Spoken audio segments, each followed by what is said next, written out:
এবার বলেন আজকে আর একটু সামনে দিয়ে দেবেন মাইকটা আমার, এটা আনতেই পারি না, এত ওজন। এত ওজন বানাইছেন কেন? 5 কেজি ওজন কমপক্ষে। ঠিক আছে, আল্লাহ তাআলার দরবারে লাখো কোটি শুকরিয়া আদায় করছি যে রব্বুল আলামিন আপনাকে আমাকে আজকের এই মাহফিলে এনেছেন এবং বসিয়ে দিয়েছেন। তাই আমরা সকলে জোরে জোরে একবার শুকরিয়া আদায় বলছি আলহামদুলিল্লাহ। আলহামদুলিল্লাহ বললেন খুশি হইল কে? আমরা তো দেখি না, তো দেখেন কে? মাইকম্যান ইকোটা আরেকটু কমাই দিন, ইকো কমাই দিন। আমরা যা বুঝি না তা বুঝেন কে? আমরা যা শুনি না তা শুনেন কে? আমরা যা দেখি না তা দেখেন কে? আমরা যা বুঝতে পারি না তা বুঝতে পারেন কে? একটু জোরে কথা কইেন। আল্লাহর নামটা নিতে কৃপণতা করবেন, আল্লাহ দেখবেন কালকে সকালে জবানটা বন্ধ করে দিছে। জোরে বলবেন হায়াতের মালিক, রিজিকের, মৌতের, তাকদীরের, আসমানের, জমিনের, যে আল্লাহ এত কিছু বানাইছেন, এই বান্দারে বড় দয়া মায়া করে বানাইছেন আল্লাহ। যারা জান্নাত বানাইছেন কিন্তু বান্দারে বড় দয়া মায়া করে বানাইছেন। পৃথিবীটা আল্লাহ তাআলা 6 দিনে বানাইছেন। কয় দিনে? এই বান্দা কয় দিনে বানাইছে জানেন? 10 মাস 10 দিন। সুবহানাল্লাহ করবেন না? এই পৃথিবীতে এত সুন্দর, পুরা পৃথিবী ঘুরে দেখলে বোঝা যায় আল্লাহ তাআলা পৃথিবীটা কত সুন্দর করে বানাইছেন। শুধু পৃথিবী না, এই পুরা ব্রহ্মাণ্ড, এই পুরা মিল্কি ওয়ে, পুরা গ্যালাক্সি সব আল্লাহ তাআলা বানাইছেন। কিন্তু এই এত বড় পৃথিবীটাকে বানাইতে আমার আল্লাহ তাআলা মাত্র 6 দিন সময় নিয়েছেন। কিন্তু এই বান্দাটারে দয়া করে মায়া করে বানাইতে আল্লাহ 10 মাস 10 দিন সময় নিয়েছেন। আল্লাহ তো আপনাকে আমাকে বড় দয়া করে মায়া করে বড় ভালোবাসে, কিন্তু বান্দা আল্লাহর নেয়ামত পাইয়া আল্লাহকে ভুলে যায়, ঠিক কিনা? এজন্য আল্লাহ তাআলা পবিত্র কালামুল্লাহ শরীফের ভিতরে তেলাওয়াত করেন, লা ইন শাকারতুম লা আযীদান্নাকুম ওয়া লা ইন কাফারতুম ইন্না আযাবি লাশাদীদ। আল্লাহ তাআলা বলেন লা ইন শাকারতুম লা আযীদান্নাকুম, যে বান্দা আমার নিয়ামত পায় আর শুকরিয়া আদায় করে, শাকারতুম লা আযীদান্নাকুম, যে বান্দা আমার নিয়ামত পায় আর শুকরিয়া আদায় করে, ওই বান্দার নিয়ামত আমি আরো বাড়িয়ে দেই। আর যে বান্দা আমার নিয়ামত পায় আর শুকরিয়া আদায় করে না, ওই বান্দার থেকে আমি নিয়ামত ছিনিয়ে নেই। এবং ওয়ালা ইন কাফারতুম ইন্না আযাবি লাশাদীদ, ওই বান্দার থেকে আমি নিয়ামত ছিনিয়ে নেই আর ওই বান্দাকে জাহান্নামের কঠিন আযাবে আমি এই বান্দাকে নিক্ষেপ করি। নাউজুবিল্লাহ বলবেন না? শুকরিয়া আদায় করবেন কার? খুশি হন কে? আর বেজার হয় কে? আরো জোরে কোন বেজার হয় কে? শয়তান তো বেজার হইবই, শয়তানের তো কামই হইলো শয়তানি করা, ঠিক কিনা? বেজার হইব না? হইব না? আজকে আমরা তাফসীরুল কোরআন মাহফিল করতেছি, কথাটি বলতে চাই না, তাও আয়সা পড়ে একদম একদম নাইও কই জানি গেছে গা, একদম কিন্তু নাই কই জানি গেছে গা, খুঁজেও পাওয়া যাইতেছে না। আসেনি এলাকায় না গেছে গা? কই গেছে কে জানে? বড় জ্বালাইছে, আওয়াজ করেন। কি করছে? বড় জ্বালাইছে, অত্যাচার প্রচুর করছে। কষ্ট লাগে, দুঃখ থেকে বলি, হ্যাঁ কথাগুলি বলতাম না। আপনাদের এলাকারটা আছে না গেছে? একটা বাড়ি নাই। এই ওয়াজ মাহফিল করতে গেলে নাকি পারমিশন লাগবে। কতদিন আমাদেরকে ধমক দিয়ে বলছে এই হুজুর বয়ান বন্ধ করেন, ওয়াজ করবেন না, মনোবাদ করেন। আবার পারমিশন আনতে যাইতে হবে এর কাছে ওর কাছে। খোদার কসম, যার কাছে পারমিশন আনতে গেছে সে সূরা ফাতিহা জানে না, সে কেন তাফসীর মাহফিলে পারমিশন দেয়?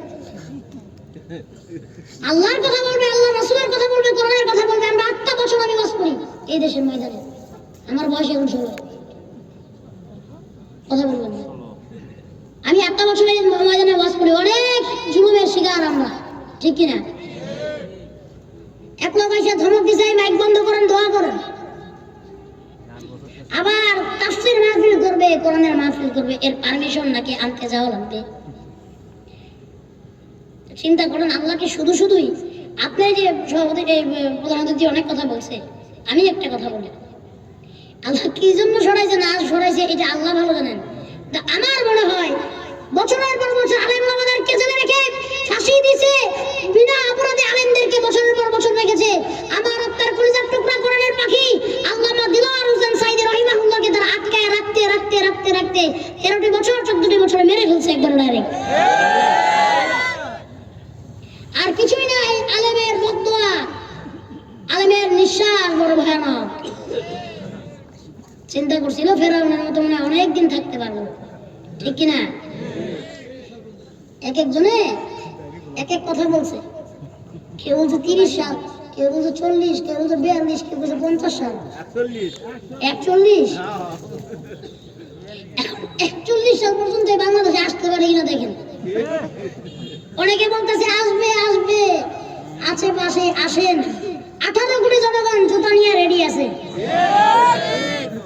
একটা করে বাড়ি দিলে অত জায়গা পাইবে না মারতে, 10 জনে মারলে তো জায়গা শেষ, পিড়িতে পিড়িতে। সব কটার যা আছে সাঙ্গ পাঙ্গ সব নিয়ে আসেন, ঠিক কিনা? সুখে দেখলে ভূতে গিলায়, একটা কথা আছে না প্রবাদ, এদেরকে ভূতে গিলাইছে। কিসে গিলাইছে? ভূতে গিলাইছে। ভূতে এমন কিমান গিলাইছে, গিলাইতে গিলাইতে বর্ডার পার করে বাড়াই দিছে। চিন্তা করছেন একবার? হুজুররা এগুলো এরকম ওয়াজ করছে, সত্য কথা বলেছে, ওই পুলিশ ওইখানে দাঁড়ায় রয়েছে, ধরে নিয়ে যাবে, হুজুর বয়ান শেষ। করছে কি করে নাই? হ্যাঁ, এখন কোথায় তারা? একদল বলতো পালাবো না পালাবো না, পালাবে না একদল বলেছিল। ফখরুল সাহেবের বাসায় দেখেন আছে নাকি? কথাগুলি বড় দুঃখে বলি জানেন, আমাদের উপর অনেক অত্যাচার করছে, অনেক নির্যাতন করেছে। ফেরাউন তো এরকম মনে করছিল যে সারা জীবনের রাজত্ব করবে। ফেরাউন পারছে, নমরুদ পারছে, তাহলে এরা কারা? কোথা থেকে এলো এরা? ঠিক না? আল্লাহ তুমি এদের তো হেদায়েত নাই, কই জানি বলে রয়েছে, হেদায়েতের দোয়া কেমনে করবে? কোন দেশে আছে কে জানে না। কয়েকদিন পরে দেখবেন কয়েকটা যদি মুসলমান আছে এদিকে ধর্ম পরিবর্তন করে লাগবে। মিথ্যা কথা না, আসলে ধর্ম পরিবর্তন করে এক এক দেশের নাগরিকত্ব লাগবে, কিন্তু এই যে তারাইতে পারবো না। কত যে আসিল, একটা আসিল খাম্বা আপা, কারেন্ট আপা, মমতাজ বেগম রাস্তা রাস্তায় ঘুরে ঘুরে তাফসির করছে। এখন সংসদে কে তাফসির করবে? আর পলক সাহেব তো মানুষ, শিক্ষিত মানুষ, মানুষ মোটামুটি ভালো মনে করছিল। ইন্টারনেট বন্ধ হয়ে গেছে, ইন্টারনেট বন্ধ করে দিয়ে গাড়ি ইন্টারনেট বন্ধ হয়ে গেছে।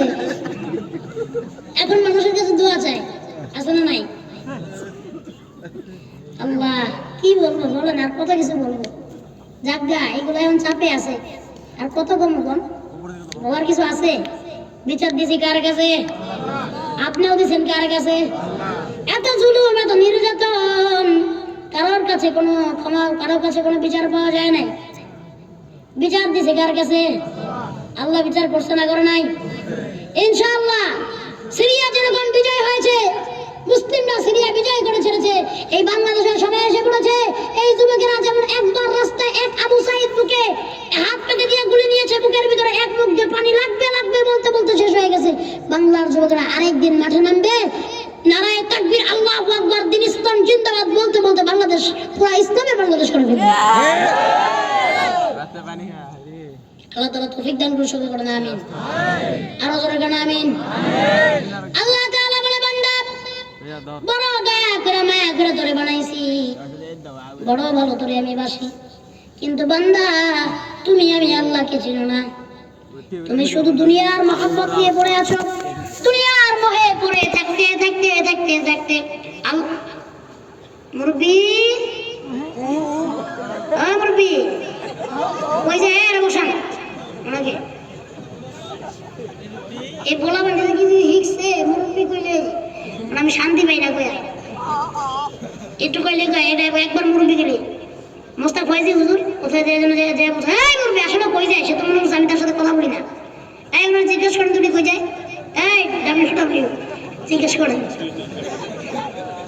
ইস্তিনজা ইস্তিনজা। আমার খুব রাগ উঠলো এখন কথাগুলো বলে বলে তারপরে আবার ওয়াজ করি। এই যে আপনারা ওয়াজ শুনতে আসছেন, আমি কালকে রাতে কোথায় ওয়াজ করছি, কিশোরগঞ্জ। সেখান থেকে ওয়াজ শেষ করে সেই রাতেই রওনা দিয়েছি আপনাদের বগুড়ার উদ্দেশ্যে। আসতে আসতে সকাল 8টা,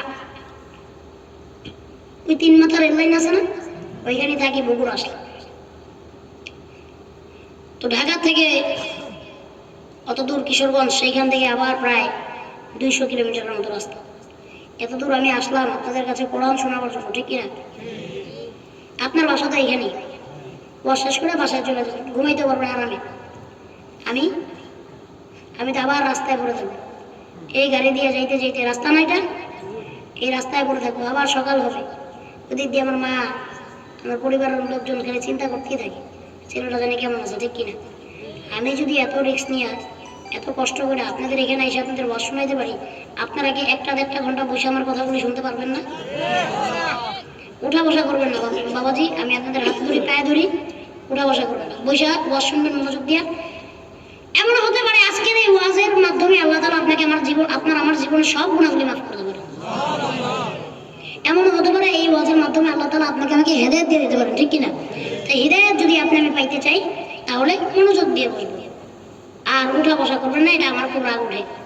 ওই যে মুরব্বীরা ডাক দিছে, পোলাপানা যে কি শিখছে, কি যে কমু, এখন কেউ কিছু করলেই কয় মুরব্বী মুরব্বী। আছে না নাই? এই মোস্তাক ফয়েজি সাহেব হুজুর, উনি বড় আলেম মানুষ এবং ওয়াজও অনেক সুন্দর করে, পীর সাহেব আবার মাশাআল্লাহ ওনার এলেম আছে, কিন্তু উনি কই জানি যে বলছে আমি সব বক্তারাই তো মুরব্বী করেন। একজন যার বয়স বেশি হয়ে গেছে তারা কি বয়স্ক বলবে? বুড়া মানুষ বলবে? এটা সুন্দর শোনা যায়? মুরব্বী এটা ভালো শব্দ, এখন মুরব্বী কইলে কয় মুরব্বী মুরব্বী, আবার কয় সোনামণি, নতুন নতুন, বুঝে না, বুঝছে না, ঠিক কিনা?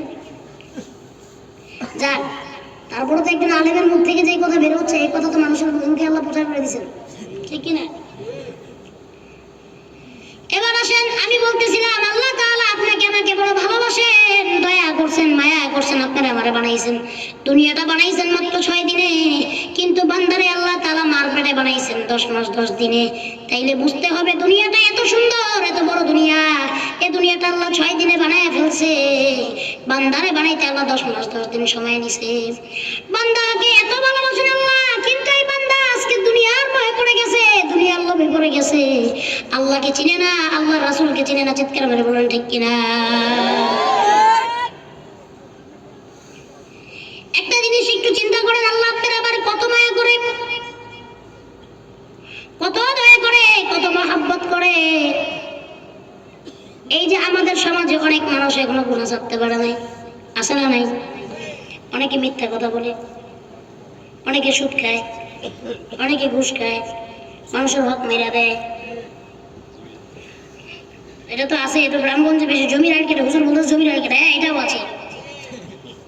মানুষের মাইট ধরে করে, বকাবাজি করে, খারাপ কথা বলে, গায়ে হাত দেয়, আছে না নাই? এত কিছু করার পরে, এত গুনাহ করার পরেও আমার আল্লাহ তাআলা বান্দার প্রতি রাগ হয়ে যান না। আমার আল্লাহ যদি বান্দার উপর একবার রাগ হইয়া বলতে, বান্দা আমার হুকুম অমান্য করলা, চুরি করলা, ডাকাতি করলা, আমার হুকুম অমান্য করলা, আমি আল্লাহ বড় রাগ হয়ে গেলাম, যা বান্দা তোর রিজিক সব আমি দুনিয়া থেকে উঠাইয়া নিলাম। আল্লাহকে এই কাজ করে? এই কথা বলবেন। আমি আবারও বলছি, এই যে জবানটা যদি বন্ধ করে রাখেন আজকে, এমন হইতে পারে কালকে সকালে আপনার এই জবান কি হবে? বলেন কি হবে? রাত্রে বাসায় যেয়ে ঘুমাইছেন, রাত্রে বাসায় যেয়ে ঘুমাইছেন, ঘুমটা যদি ভাঙে তাহলে কি? সকাল ঘুম ভাঙলে, যেটা বলেন ঘুম ভাঙলে, আর যদি না ভাঙে শেষ, দুনিয়ার খেলা সব শেষ, সাঙ্গ হয়ে যাবে সব। এই জন্য আল্লাহ আল্লাহ রাসূলের কথা যেখানে বলা হয় জবান দিয়ে কথা বলবেন, জোরে জোরে চিৎকার মারবেন, তার কারণ হচ্ছে এই মজলিস দুনিয়ার সব থেকে থেকে দামি মজলিস ঘোষণা দিলেন কে? আল্লাহ আবার কেমনে ঘোষণা দিলেন শুনেন। আল্লাহ তাআলা বলে যে বান্দা আমি আল্লাহকে মনে মনে স্মরণ করে, আমি আল্লাহ ওই বান্দাকে মনে মনে স্মরণ করি। মাইকের ভাই একটু এদিকে আসবেন আমার কাছে, একটু এদিকে আসবেন প্লিজ, একটু আসেন তো মাইকের ভাই। আমার এই মাইক দুটো একটু ক্লোজ করে দেন তো, ক্লোজ করে দেন দুটো মাইক, হ্যাঁ ক্লোজ আনেন। মানে দূরে দূরে থাকলে আপনি কই যান? এত সুন্দর ওয়াজ করলেন, এখন আপনি বসবেন না? বসেন, ওয়াজ শুনে যান। আপনারটা আমি শুনছি না বসে বসে, আমারটা শুনেন। আপনি প্রায় 10টা 20 পর্যন্ত কথা বলছেন, আমি ধৈর্য ধরছি। আমি এত ধৈর্য ধরার মানুষ না। আপনি আমি বলবো আপনি শুনবেন।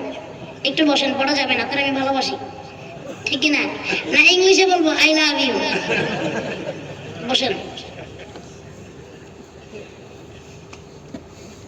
এবার বলেন, আমরা এত গুনাহ করি, আল্লাহ তাআলা যদি রাগ হয়ে যাইতেন আর যদি যে জিনা করে তার উপরে যদি লিখে দিত সে জিনা করে, এখানে যদি লিখে দিত জিনা করে। কথাগুলি মনোযোগ দিয়ে শুনবেন। কথা দুই ভাবে শোনা যায়, একটা হচ্ছে কান দিয়ে, কি দিয়ে? আরেকটা হচ্ছে অন্তর থেকে, দিল থেকে। এই কান দিয়ে যদি কোনো কথা শুনেন, এক কান দিয়ে ঢুকলে আরেক কান দিয়া, আর যদি অন্তর থেকে শুনেন প্রত্যেকটা কথা কবুল করে নেবেন কে? এবার আসেন, মহান আল্লাহ পাক রব্বুল আলামিন বলেন, আমি যদি বান্দার প্রতি রাগ হয়ে যাইতাম, যে জিনা করে তার কবরে যদি আমি জিনা করে লিখে দিতাম, রাস্তায় হাঁটতে পারতো। যে সুদ খায় তার কবরে সুদখোর, যে চুরি করে তার কবরে চোর, যে মানুষের সাথে খারাপ ব্যবহার করে তার কবরে খারাপ মানুষ। আমাদের মুখ দেখানোর মতো কোনো জায়গা থাকতো না, ঠিক না? মুখ কোথাও দেখাইতে পারতাম না। এই জন্য ভাইয়ের আমার, আল্লাহ কত দয়া করে মায়া করে, চিন্তা করে দেখেন, চোরের রিজিক কিন্তু আল্লাহ বন্ধ করে না, ডাকাতের রিজিক আল্লাহ বন্ধ করে না, বদমাইশের রিজিক আল্লাহ বন্ধ করে না। এখনো সময় আছে, আমার কথাগুলি মনোযোগ দিয়ে শুনবেন। আল্লাহ বলে, বান্দা তুমি কত গুনাহ করেছো, কত গুনাহ করেছো, আমি আল্লাহ তোমাকে আমার রহমত থেকে ফিরিয়ে দিব না। তুমি বান্দা আমার কাছে একবার ক্ষমা চাও, আমার কাছে একবার মাফ চাও। বান্দা একবার আমার কাছে আয়, অন্ধকার রজনীতে 2টা চোখের পানি ফেলা, আর একবার ডাক দিয়ে বল আল্লাহ, একবার ডাক দেন তো আল্লাহ, আবার ডাক দেন তো আল্লাহ, আরেকবার ডাক দিয়ে বলেন আল্লাহ। আল্লাহ বড় ভালোবাসে, দয়া করে, মায়া করে। আল্লাহ বলে, বান্দা আয় আয় আমার কাছে আয়। এ বান্দা তুই কত অপরাধ করেছিস, একবার তওবা কর, তওবা করে যদি বল আল্লাহ আমারে মাফ করে দাও। যদি আল্লাহর কাছে না কাঁদি, আল্লাহর কাছে চোখের পানি না ফেলাই, আল্লাহ কিন্তু আপনারা আমারে মাফ করবে না। এতটুকু ছোট ছোট বাচ্চা এখনো মায়ের বুকের দুধ খায়, সে যদি সারাদিন খেলাধুলা করে আর খুশি থাকে, হাসি খুশি থাকে, মা মনে করবে আমার সন্তানের মনে হয় পেট ভরা আছে, দুধ দেওয়া লাগবে না। না কান্না যদি মা না দুধ দেয়, আমার আল্লাহর কাছে না কান্না আমার আল্লাহ কেমনে মাফ করবে? আল্লাহ বলে, বান্দা দুনিয়াতে তোর কেউ নাই, বান্দা আমার রহমত থেকে নৈরাশ হইও না। আল্লাহ বলে, বান্দা লা তাকনাতু মির রাহমাতিল্লাহ, আল্লাহ বলেন লা তাকনাতু মির রাহমাতিল্লাহ, ইন্নাল্লাহ ইয়াগফিরুয যুনুবা জামিআ, ইন্নাহু হুয়াল গফুরুর রাহিম।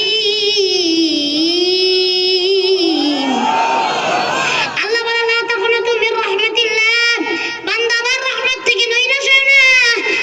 ইন্নাল্লাহ ইয়াগফিরুয যুনুবা জামিআ, আমি আল্লাহ নিশ্চয় তোমাদের সবাইকে আমি মাফ করে দিব।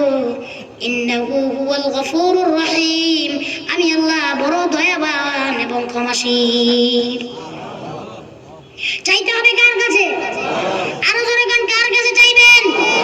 গভীর রাতে সবাই যখন ঘুমাবে, জায়না মস্তা বিছায় দিয়া সুন্দর করে নামাজ আদায় করে আল্লাহর বলবেন, আল্লাহ আমার তো কিছু নাই, আমি তো বড় গুনাহগার। আল্লাহ আয় আল্লাহ অনেক গুনাহ করেছি, জেনে করেছি না জেনে করছি, আল্লাহ বুঝা করছি না বুঝা করছি, আমার জিন্দেগির সব গুনাহগুলো আল্লাহ তুমি মাফ করে দাও।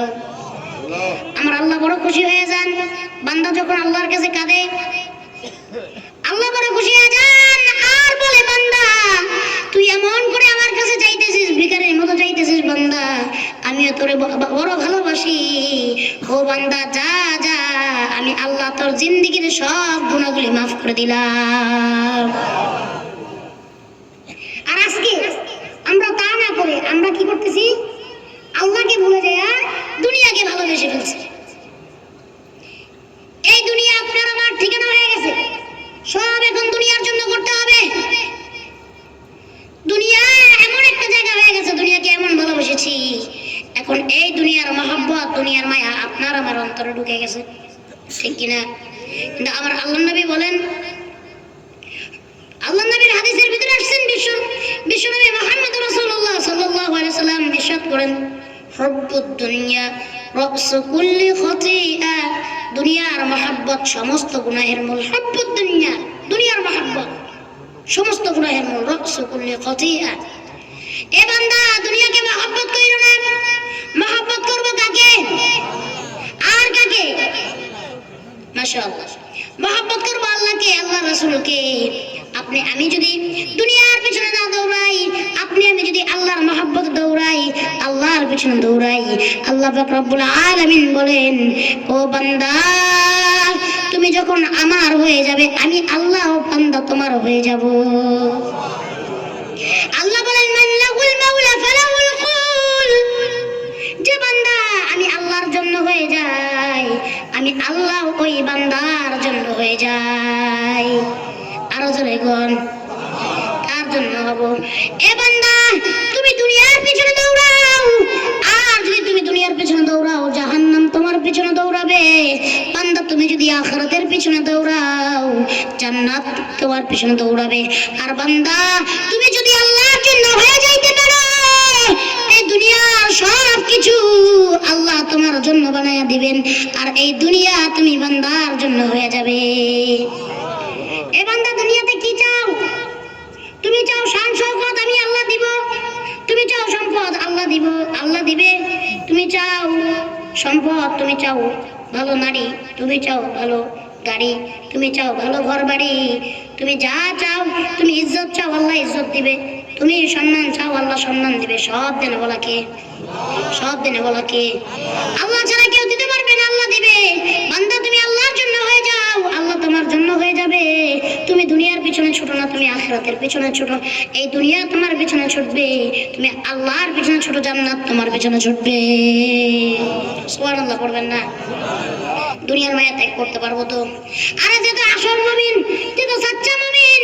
আল্লাহ রাসূল সাল্লাল্লাহু আলাইহি ওয়াসাল্লাম হাদিসের ভিতরে ইরশাদ করেন, আদ-দুনিয়া সিজনুল মুমিনি ওয়া জান্নাতুল কাফির, দুনিয়া মুমিনদের জন্য হবে জেলখানা, দুনিয়া মুমিনদের জন্য হবে কয়েদখানা। আদ-দুনিয়া সিজনুল মুমিনি ওয়া জান্নাতুল কাফির, আর কাফিরদের জন্য দুনিয়া হবে জান্নাতের সমান। নাউজুবিল্লাহ বলেন।